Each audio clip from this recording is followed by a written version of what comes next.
Border guard Bangladesh BGB শীতার্ত ও অসহায় পার্বত্য জনপদের মানুষের পাশে দাঁড়িয়ে শীতবস্ত্র বিতরণ ও বিনামূল্যে চিকিৎসা সেবা প্রদান করেছে। বাবুছড়া ব্যাটালিয়ন ৭ বিজিবি পরিচালিত এই মানবিক কার্যক্রম ১২ জানুয়ারি দীঘিনালার দুটি স্থানে ছোট মেরুন উচ্চ বিদ্যালয় ও মাঠ ও কবাখালী আল আমিন বাড়িয়া ইত্যাদি মাদ্রাসা প্রাঙ্গণে আয়োজিত হয়।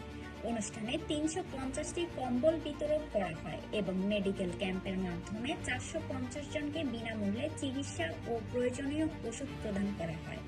সদর দপ্তরের কর্মকর্তা স্থানীয় জনপ্রতিনিধিদের উপস্থিতিতে একটি জনসচেতনামূলক সভাও অনুষ্ঠিত হয়। এতে সীমান্ত এলাকার আইন শৃঙ্খলা রক্ষা, চোরাচালান ও মাদক বিরোধী কার্যক্রম এবং সামাজিক সচেতনতা বৃদ্ধির বিষয়ে আলোচনা করা হয়।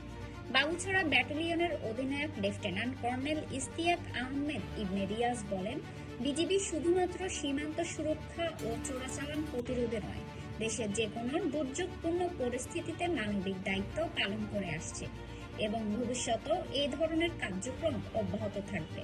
তিনি আরও জানান, আসন্ন জাতীয় সংসদ নির্বাচনের সময় দীঘিনালার ভোট কেন্দ্রগুলোতে অংশগ্রহণমূলক নির্বাচন নিশ্চিত এবং আইন শৃঙ্খলা বজায় রাখতে প্রয়োজনীয় সংখ্যক বিজিবি সদস্য মোতায়েন থাকবে।